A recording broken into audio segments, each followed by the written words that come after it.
Rest in his days, no, 40 on me, that's a bribe. You not sanction on the block. Send 100 shots to your top. You know I'm like that. 3-1, but I still fight back. Keep the pistol on the right like a right tap. Let's go.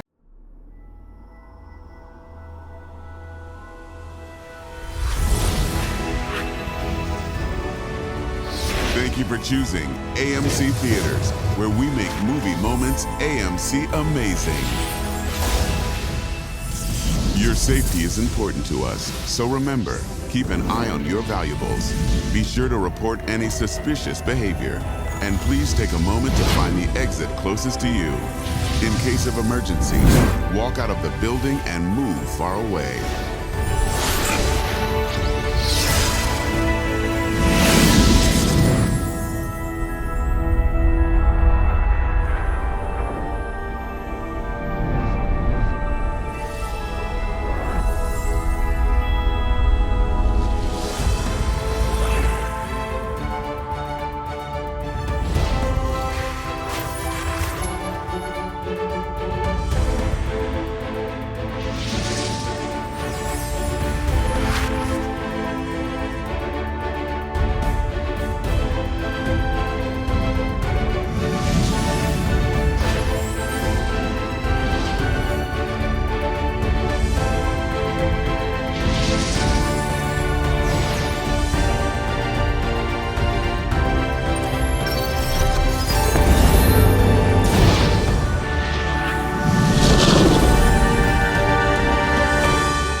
At the movies, the feature is on the big screen. So please remember, don't text, don't post, don't talk, don't ruin the movie.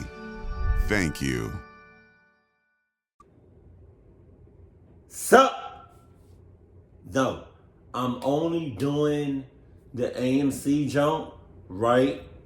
The movie theater type for my live premieres or like live videos. No other types of videos. I'm trying to figure out a way to recreate that AMC jump, right? Cause that jump is hot, but I want to do it with my own like brand logo and stuff. Like, look at that, look at that, look at that, look at that, look at that.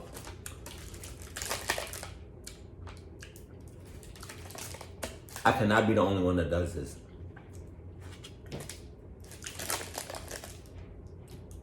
Oh my God. Snacks, Cuddle Buddy, Adidas.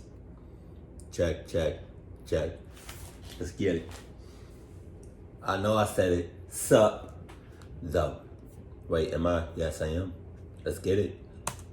Today's story includes several very distressing and at times graphic segments. And also at the end of the story, we show several pictures that on the surface may seem fairly benign, but once you understand their context, they are quite disturbing and haunting. So viewer discretion is advised. But before we get into today's story, if you're a fan of the strange, dark, and mysterious delivered in story format, then you've come to the right place because that's all we do, and we upload 2 or 3 times every week. Right. So if that's of interest to you, for the like button's birthday, give them a gift certificate that looks fairly generic and tell them it is to Alfredo's Pizza Cafe.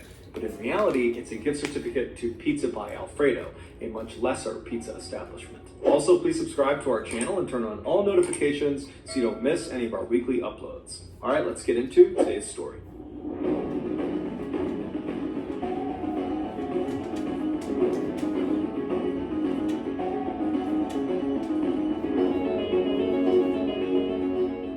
On February 12, 1999, 42 Carol Sund, along with her 15-year-old daughter Julie and Julie's longtime friend Silvina Peloso, who was 16 years old, boarded a plane in Eureka, California. Was the plane 828? If it was, god damn. Let me know if you got that reference. Dope show.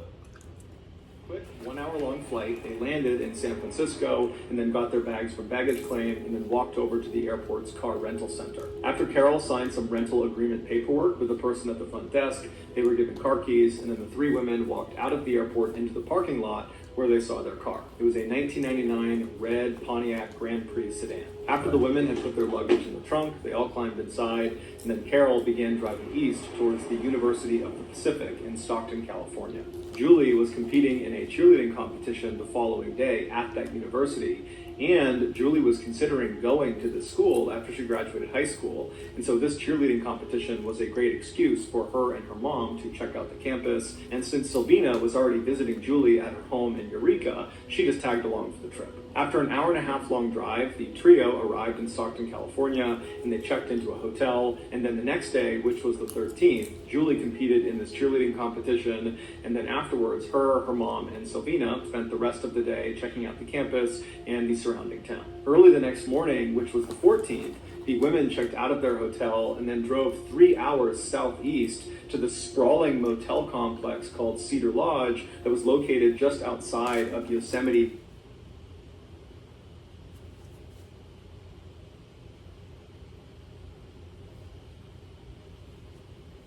I'm sorry. Cedar Lodge. Restaurants, gift shop, and groceries? Is that what it says? In the little red part? But y'all should have a bigger sign that says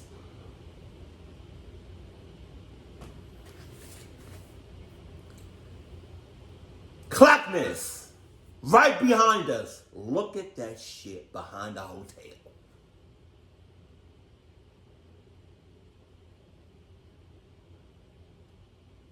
I'm sorry, what? Damn.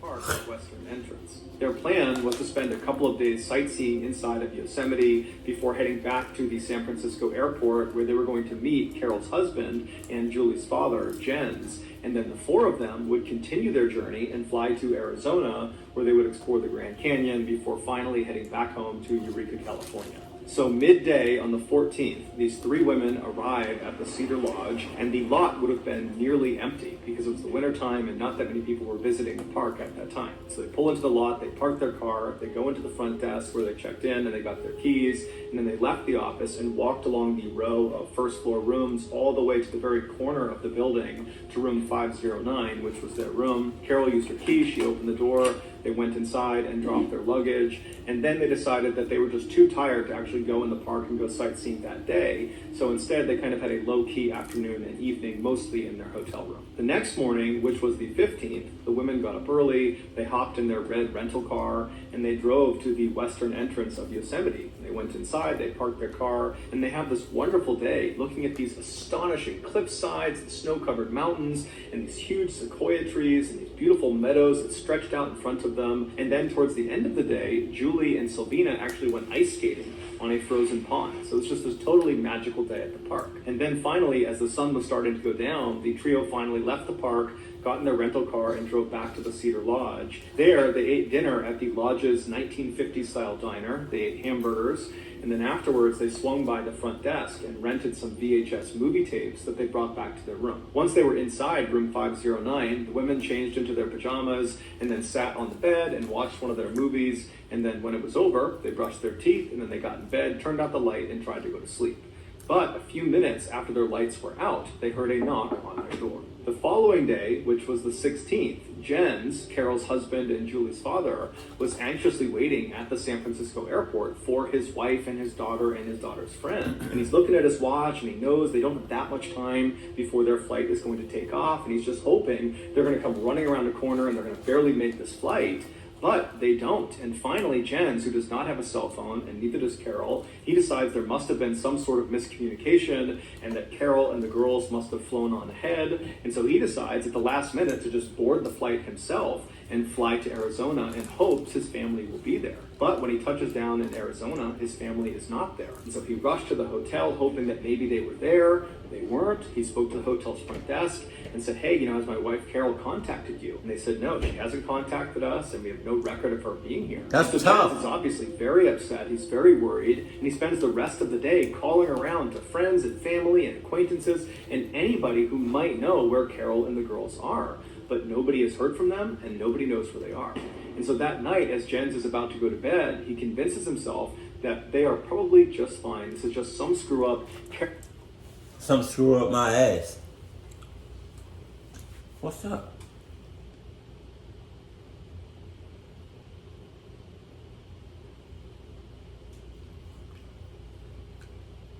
What's up?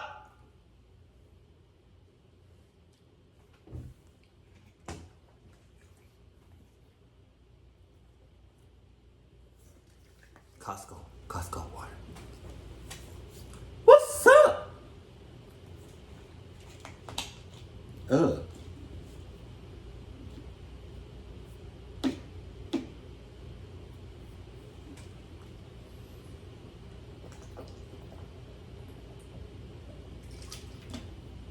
Like, how many times are you gonna say, maybe it's this, maybe it's that, maybe it's this, maybe it's that, maybe it's this, maybe it's that, maybe it's this, maybe it's that?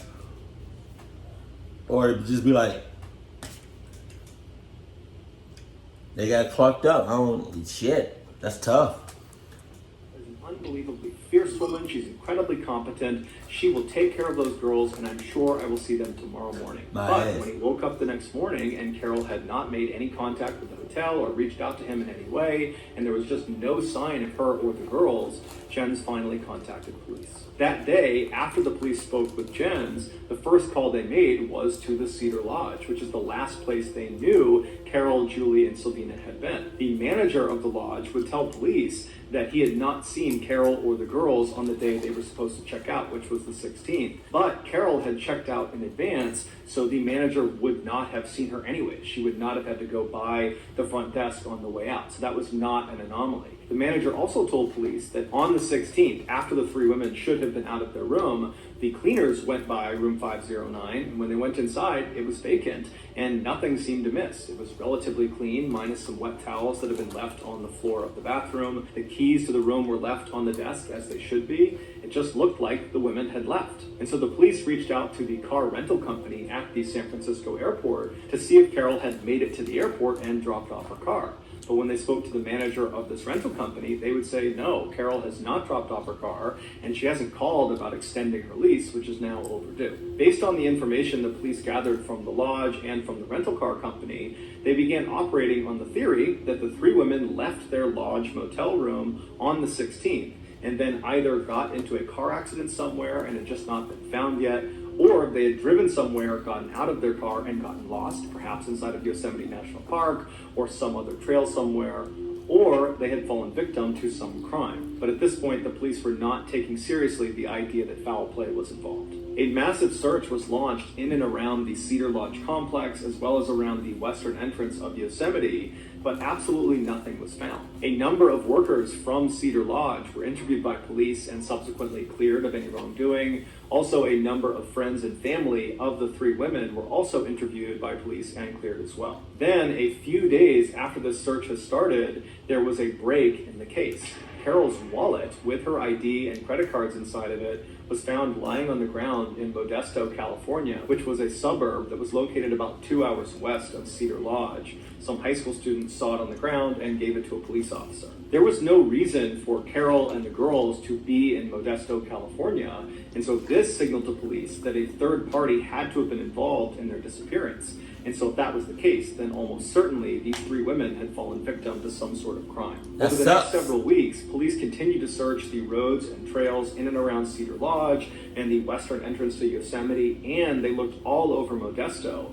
But besides this wallet being found, there were no further developments with the case. Then on March 18th, which is about a month after the three women originally went missing, a hiker was way off in the middle of this forest, about 2 hours north of Cedar Lodge and about an hour and a half northeast of Modesto, California, when he turned onto this logging road that nobody really ever went down. And as he's walking down this road, he sees up ahead the skeleton of a car. It looks like a car had been set on fire. And so he calls it into police, not really knowing what he's looking at. The police come out and they're able to identify this car. The shell of a car is the red rental car that Carol and the girls had been using. When they searched the car, the inside, the main cabin of the car, there really was nothing left. There looked to be some remnants of some suitcases and maybe some clothing, but mostly it was just the frame of the car and some springs. But when they opened the trunk of the car, they made a grisly discovery. Inside were two very badly burned bodies with their hands still bound behind their backs. Boom. Using dental records, they were able to confirm the bodies belonged to Carol and Sylvina. Damn. But there was no sign of Carol's daughter, Julie, the 15-year-old. She was not.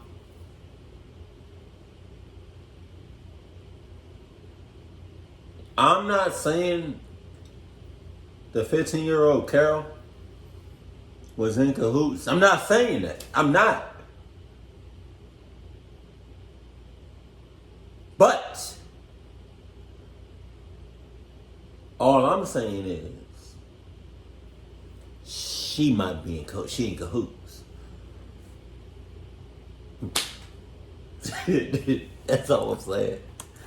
The car, around the car, or in the surrounding areas. And so there was this glimmer of hope that maybe if law enforcement acts fast enough, they can find Julie and save her before it's too late. But all hope was lost when just a couple of days into this search around the car, when they still hadn't found anything, the police received an anonymous handwritten letter. And on this letter was this crude map that showed this very specific spot overlooking a lake. It was Don Pedro Lake, which was located about an hour to the south of where the car was.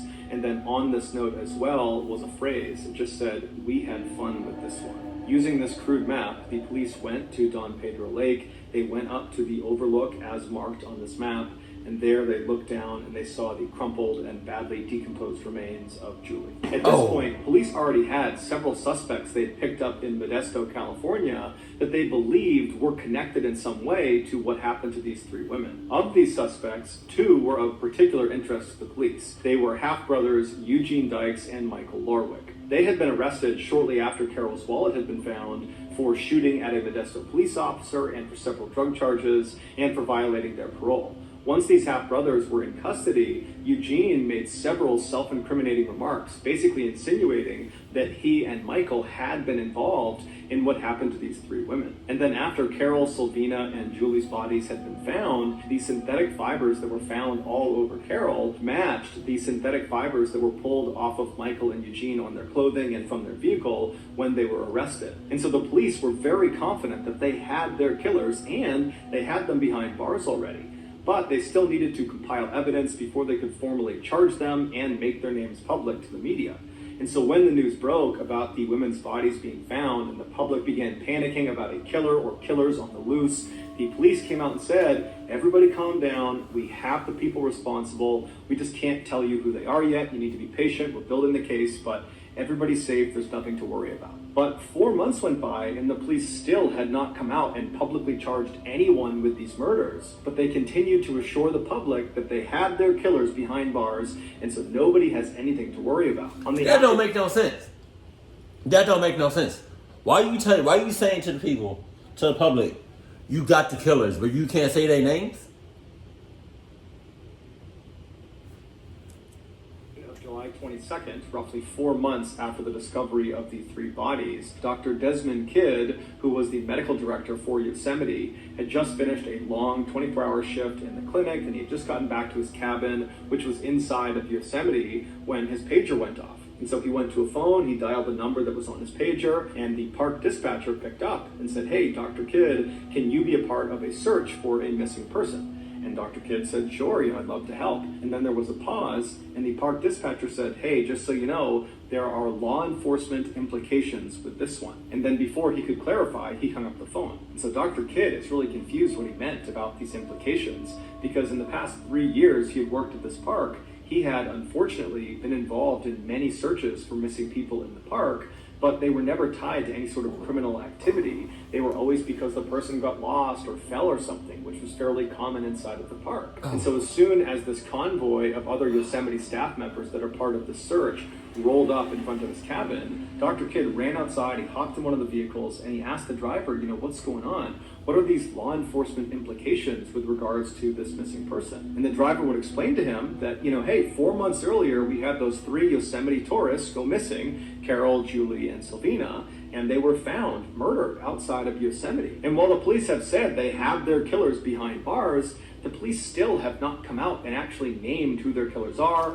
or charged anyone in their murders. That's made many of us think that maybe they don't have the killer or killers behind bars. Maybe there's a killer or killers still on the loose. And unfortunately, tonight we have another person who's gone missing inside of the park. And she's gone missing under very mysterious circumstances, which has led many of us to think that it's possible, if there really is a killer out there, they've struck again tonight. Dr. Kidd was totally shocked at this news, but he was even more shocked when he discovered who it was that was missing. It was somebody he knew. Her name was Joey Armstrong, and she was a 26-year-old naturalist employed by Yosemite. A naturalist is like an expert tour guide that knows everything about the park. Dr. Kidd and the rest of the convoy of Yosemite staff that were going to be a part of the search sped around the corner and went down this unmarked road with huge trees on either side, and then eventually they came out of this heavily forested road and they entered into this unbelievably beautiful meadow. And on the very far end across this huge meadow is this one green cabin sitting at the base of this mountain. That's that shit I'm talking about. I can't live like that. I can't. That was a lot of earwax. I cannot live like that. Like, look at that shit. It's one house, and you surrounded by miles and miles and miles of woods. I can't. Maybe you can live like that. I can't live like that. I cannot. No. Forest on the other side of it. This totally secluded cabin in the middle of Yosemite was where Joey was living. As Dr. Kidd and the convoy went across this meadow and got closer to this cabin, Dr. Kidd could see park rangers walking around the perimeter of the cabin, marking it off with yellow police tape. When Dr. Kidd and his vehicle came to a stop right outside of the marked off area, they got out and they could see parked right next to the cabin was this white pickup truck. It was Joey's pickup truck. And inside of it was a bunch of luggage, and it looked like there was luggage that had spilled out onto the ground, and some of the doors were still open. And so it gave Dr. Kidd and the rest of the searchers the impression that Joey must have either been loading things into her truck or unloading things out of her truck at the time she went missing. Dr. Kidd and the rest of the searchers kind of huddled up with the park rangers, and the rangers explained that Joey's friends that were living in San Francisco were expecting Joey to arrive at their house the day before, but when she didn't and they couldn't get in touch with her, they had called it in. And that's why they were there looking for her.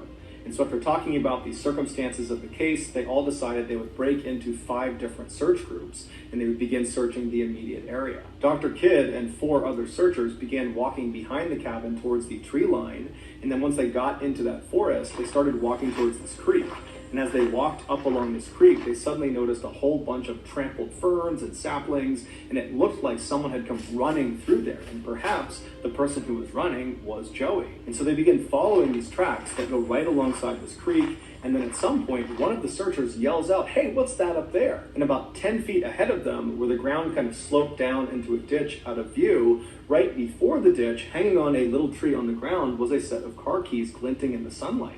And so Dr. Kidd, who was at the front of his small search party, he began walking towards these keys, and as he got closer and closer, he began to be able to see down into this ditch right on the other side of these keys. And as soon as he could actually see what was at the bottom, he immediately began to gag, and he turned around and quickly walked away. The other 4 searchers, they walked up and they had a look down, and they too had a similar reaction. And before long, the group was running back to the cabin to tell the park rangers what they had just discovered. When the rangers heard about what was in the forest, they immediately contacted the police, and the police sent a police officer to Joey Armstrong's mother's house, which was just outside of San Francisco. When the mother opened the door, the officer told her that they had just gotten a call from Yosemite and they need her to call them. And then he handed her a piece of paper with a phone number on it. Joey's mother was immediately concerned and confused and tried to get more information from this officer, but the officer just said, "Look, you're just going to have to call that phone number. I really don't know anything." And so eventually she thanked him, she shut the door, and she went into the kitchen and she dials this number. After someone picked up, she introduced herself as Joey's mother, and at that point, the person who picked up quickly handed the phone off to someone who sounded much more senior, and this person asked Joey's mother, "Are you aware that your daughter is missing?" So Joey's mother says, "No, I was not aware of that." And then this person very delicately says, "Ma'am, we believe we found your daughter's body near her cabin." Joey's mother's reaction was instant. She said, well, did you check her hair? She has red hair. Can you confirm it's really her because she's got bright red hair? Can you make sure it's really her? And the person on the other side of the line hesitated for a minute and then just said, ma'am, we're not sure if she has red hair or not. We'll get back to you. And so after this call finally ended, Joey's mother was confused. How could they not know what color her daughter's hair was? That seems like such an easy way to potentially identify whether or not this was really her daughter. Why would they make her wait for something like that? And so she was horribly distraught. She didn't know what else to do. She was told to just kind of wait for more news, but she couldn't do that. And so she began planning a trip out to Yosemite to actually get out there and see what was going on. But the earliest flight she could possibly get was not until very early the next morning. And so she has this very restless night's sleep where she's just praying that this person was not actually her daughter. And then the next morning she gets up, she rushes to the airport, and as she's waiting to board her plane, she grabs a newspaper from a nearby kiosk, and the headline reads, "Naturalist Beheaded at Yosemite." And that's when she understood why that person could not tell her whether or not this was her daughter based on hair color. It's because this body did not have a head. But from the time she got that phone call to this headline running in the paper, these searchers had found the head. It was located 27 feet away under some brush, and they were able to confirm that it was the body of Joey Armstrong. Joey's death.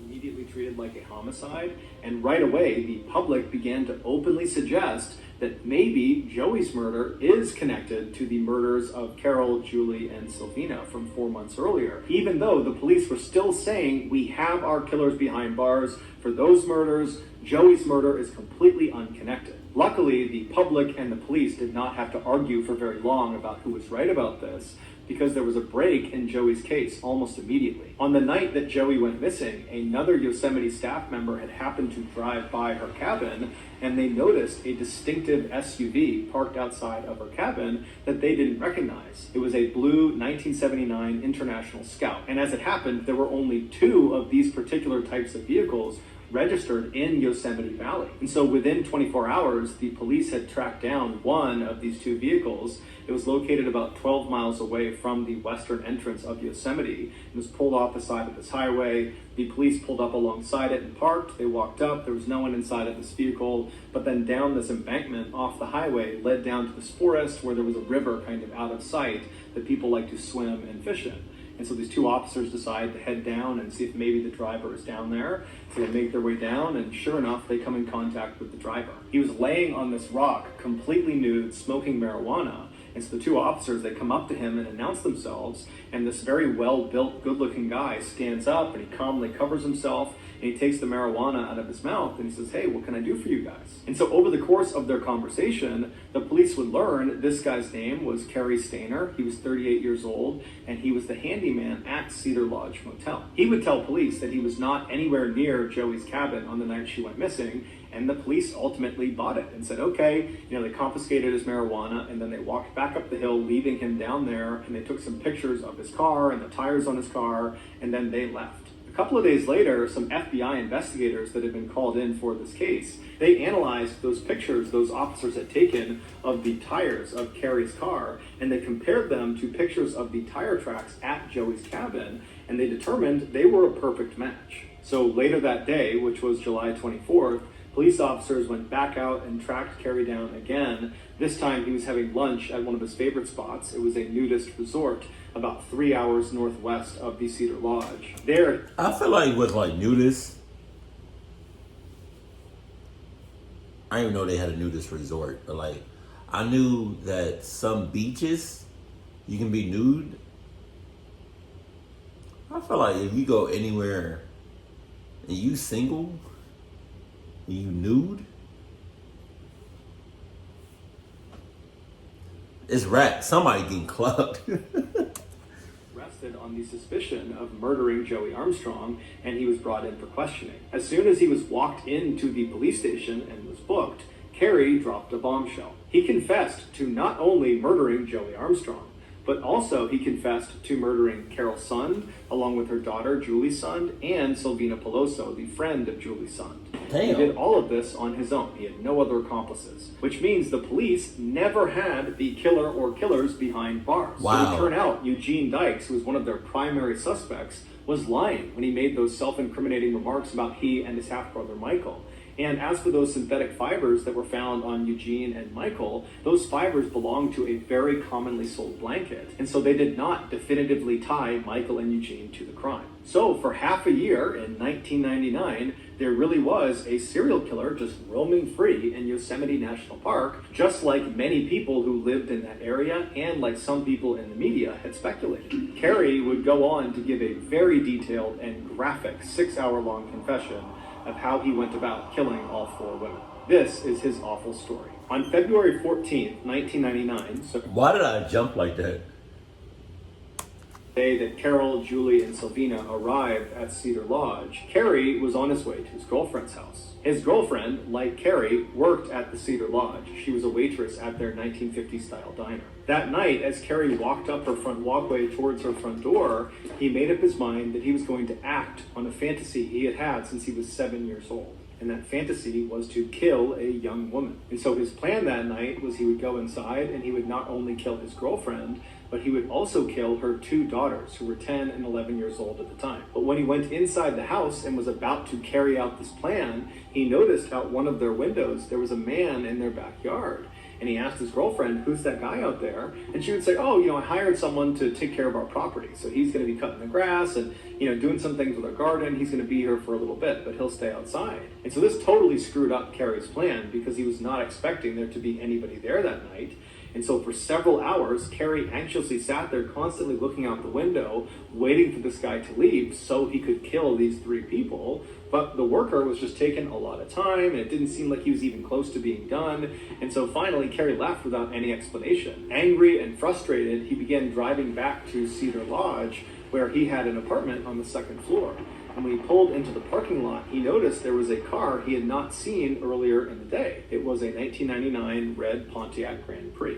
And suddenly, Kerry had this urge to find out who owned that car. And maybe, if he was lucky, it was a woman who owned that car, and she was potentially alone. And if that was the case, he could fulfill his fantasy on this woman and not worry about the fact that he couldn't kill his girlfriend and her 2 kids. And so, God damn! You got a clucked up what's the title of this? You got a clucked up fantasy. Like, out of all fantasies you could have had, literally like hundreds, you chose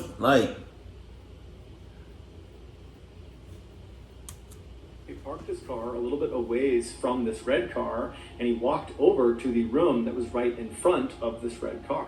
And it was room 509, and he peeked behind one of the curtains into the room, which was all lit up, and he couldn't believe his luck. There were 3 women inside of this room.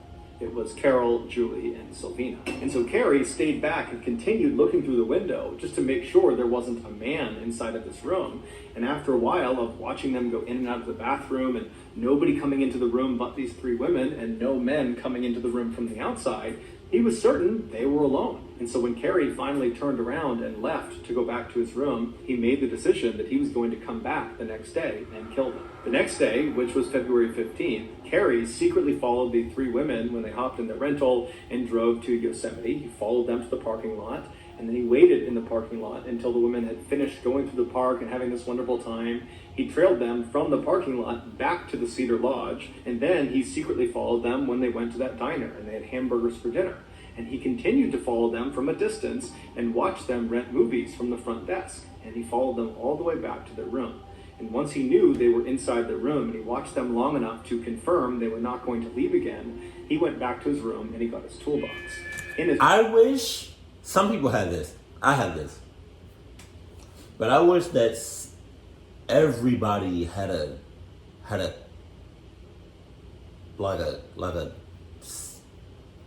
clock sense of when they knew like something would go off, like a spider sense or whatever, right? Will go off whatever clockness was near. When I say near, like 6 miles out, like Like they coming for you. Like you have enough time to get away or to protect yourself.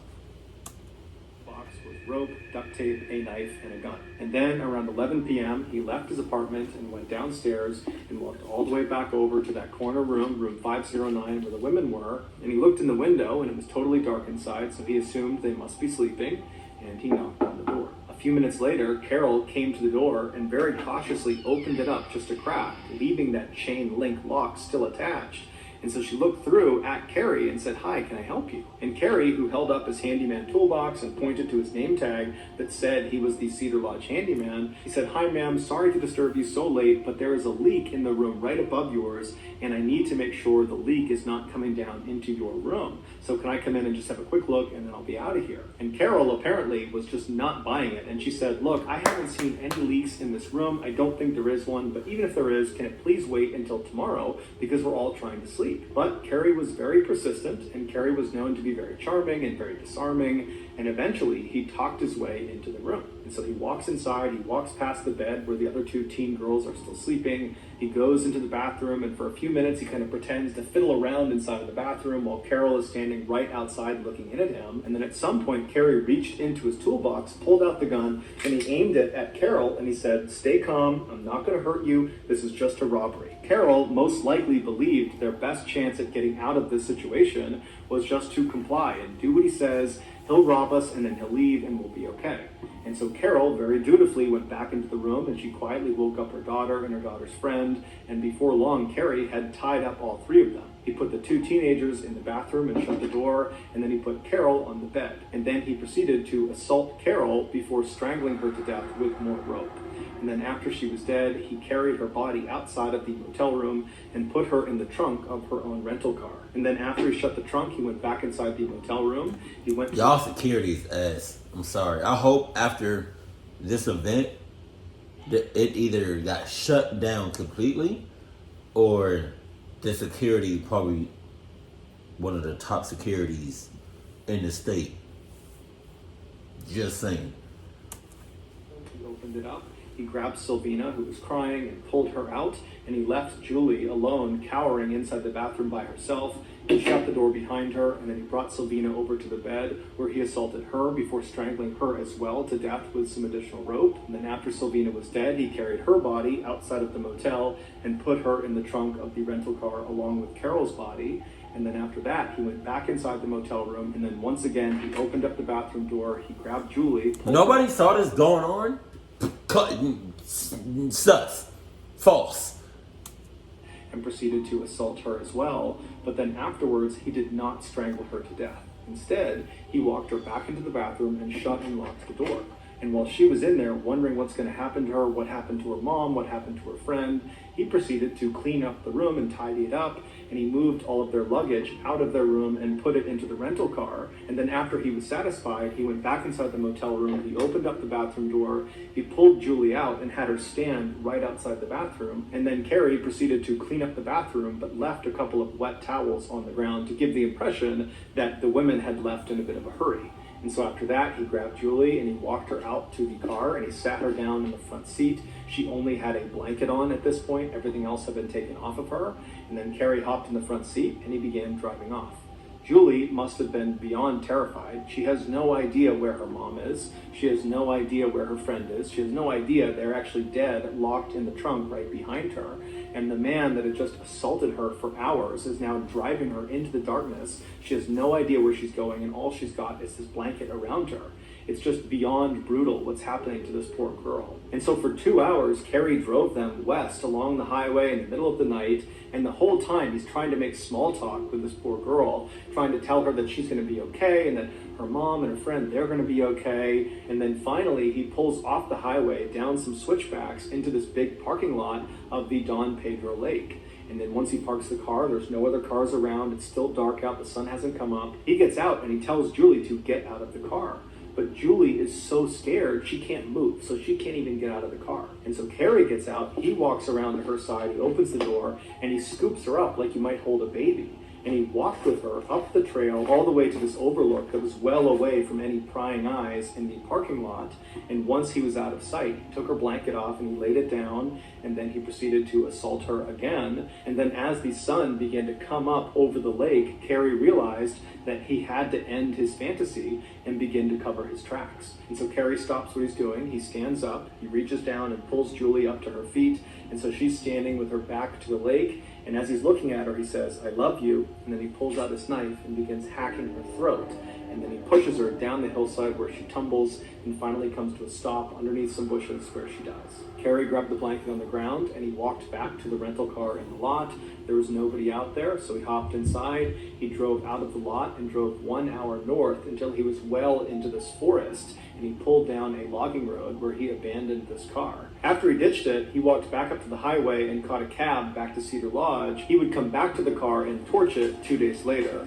He would also make a special trip to Modesto, California, where he would drop Carol's wallet in the middle of the road near a high school in order to confuse investigators. A month later, when Carol and Sylvina's body were found in the back of the burned out car, Carrie would send that handwritten note to police that had the map of where Julie's body was and that horrible message of "we had fun with this one," referencing Julie. He sent that to police in order to further confuse them. He wanted them to believe that there really was more than one person perpetrating these murders, hence the "we had fun with this one." Months would go by, and the police, despite questioning Carrie along with the other Cedar Lodge staff members, never considered him a suspect. And that was because, one, they really thought he was just a nice, normal guy and couldn't be capable of committing violence against these 3 women. And two, probably most importantly, the police discovered when Carrie was a child, his younger brother was kidnapped by a pedophile and held for 7 years. And although his brother was ultimately returned to the family alive, that experience was incredibly traumatic and devastating to Carrie. And so the police figured there's no way this guy would ever abduct or harm other people because he knows how traumatic and awful that is for the victim and the victim's family. If anything, Carrie seemed like the type of guy who would go out of his way to protect and save these 3 women from being abducted or from being harmed. In July of that year, so 4 months after the 3 women's bodies were discovered, Carrie, who believed he had completely gotten away with murder, and to that point he really had, he was just driving around Yosemite, kind of reveling in the fact that he had gotten to live out this fantasy and not get punished for it, when he noticed there was this woman way off in the distance walking in and out of this cabin that was fairly isolated.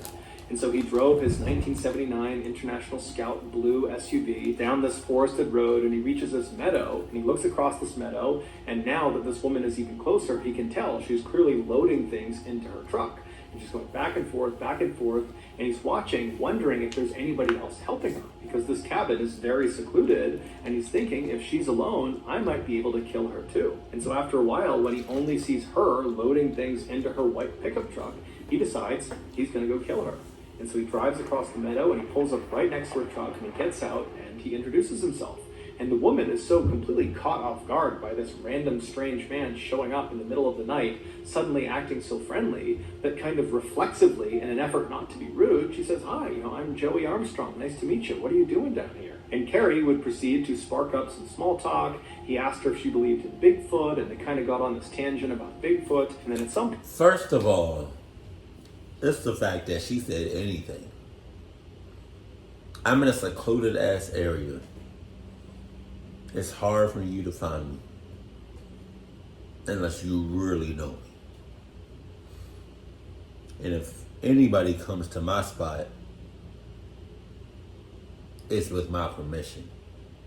I chose to give you that information. Being as though, that being said,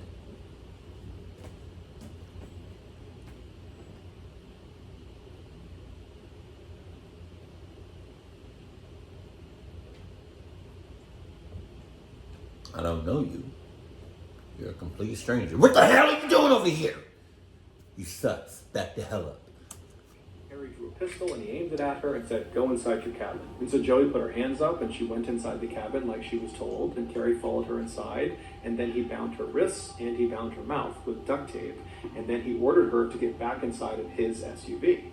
And And then once she was sitting inside the front passenger seat, Carrie got in the driver's seat and he began leaving the cabin, headed back out away towards that road he came in on. And as he's bombing across the meadow, Joey leaps head first out of the window of this moving car and smashes onto the ground, and she immediately jumps up and just starts running back towards the cabin. Carrie jams on the brakes, he hops out, and he starts chasing after Joey, but Joey manages to get fairly close to that tree line right behind the cabin before Carrie ultimately grabs her and tackles her to the ground. And then Joey is viciously trying to fight Carrie off of her, and Carrie, kind of in a panic, draws his knife and he tries to slash at Joey, but Joey tucks her chin, protecting her neck from being stabbed. And so frustrated, Carrie just stands up and he grabs Joey by the hair and he begins hauling her towards the forest behind the cabin. And the whole time Joey's doing everything in her power to try to escape, but she just can't. And finally they get inside the woods and Carrie drags her into this ditch. And once she's down at the bottom, he puts his foot on the top of her head and forces it back, forcibly exposing her throat. And then at that point, he pulls out his knife and he begins to cut. Afterwards, Carrie considered keeping Joey's head, but ultimately he would try to hide it in some bushes nearby. After Carrie attempted to cover up some of the blood in the area with some branches and leaves, he left the forest and went back to his SUV. He didn't even attempt to tidy up the scene. He left her truck as is, he left her cabin as is. He just hopped in his SUV and drove back to Cedar Lodge. Carrie would tell police that as soon as he killed Joey Armstrong, all he wanted to do was go kill his girlfriend and her 2 young daughters, the 10 and 11-year-old. But police caught him before he could carry out the attack. Carrie Stainer, who never showed any remorse for his victims, was ultimately sentenced to death and is currently awaiting execution in San Quentin Prison in Northern California. One of the more distressing aspects of this case was Carol's camera that was found intact near the burned out car in the woods. The police would develop the pictures on this camera in hopes there would be some clue as to who murdered them, but it would turn out there wasn't any usable evidence on the camera. It was just pictures of Carol, her daughter, and Sylvina having this wonderful time in Yosemite, and that was it. But after Carrie confessed to what he did to these poor women, those pictures take on a whole new, much darker meaning. In the final 8 images of the camera roll, we know Carrie Stainer was either literally watching these women secretly at the time the picture was taken, or he was patiently waiting nearby for them to return. The final image that was taken on this camera was taken by Julie of her mother sitting on the bed and her friend Sylvina sitting on the other bed as they're getting ready to turn out the lights and go to sleep. That picture was taken just moments before Carrie knocked on their door. Damn.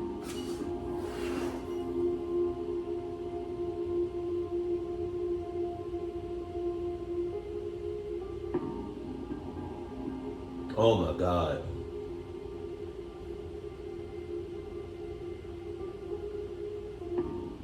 So that's going to do it, guys. If you got something out of today's episode and you haven't done this already, for the like button's next birthday, get them a gift certificate that looks fairly generic and tell them it's to Alfredo's Pizza Cafe. But in reality, it's to Pizza by Alfredo, a much lesser pizza establishment. Also, please subscribe to our channel and turn on all notifications so you don't miss any of our weekly 2 or 3 video uploads.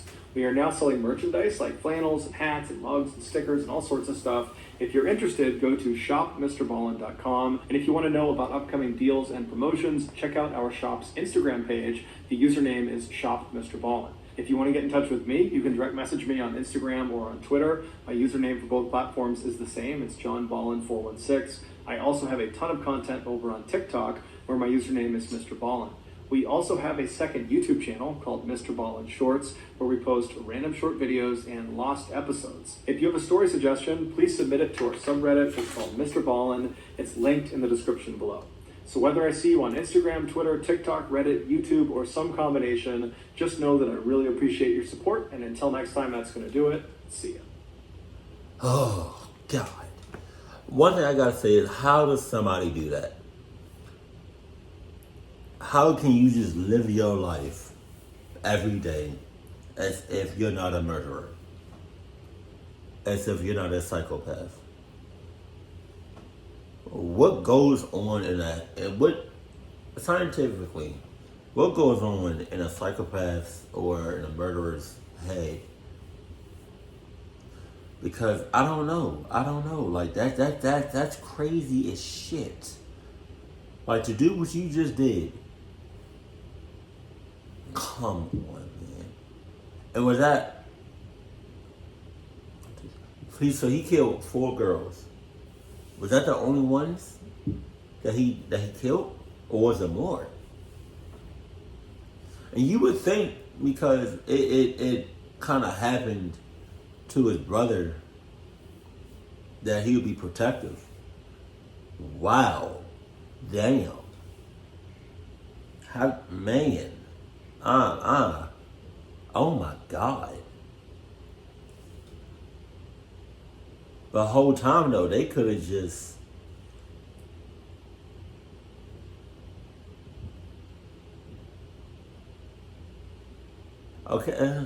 when they was in the hotel and Carriana came up to the hotel and went up to knocked on the door. They opened it. One of them, I forgot which one it was that opened the door, but they was very cautious. They was very cautious, and they. All I'm saying is they could have waited to do it in the morning, get the leak in the morning, or do nothing at all. Because it could have been avoided if he never even went into the inside that room. Jesus. I would have been like, no, I'm okay. I'm good. No, I'm okay. He's persistent. I'm persistent too. If I even open up that door, if I was them, I would have just talked with the door closed and we would just had a conversation like that. It wouldn't even have been cracked open. Like, and the fact that I didn't see no leaks whatsoever. Come on, man. Jesus. But I'm so sorry. My condolences. Just please be smart when you out here. That's all I gotta say. And use some common sense. Keep it cool, keep it classy, and I love you. Stay happy. My family.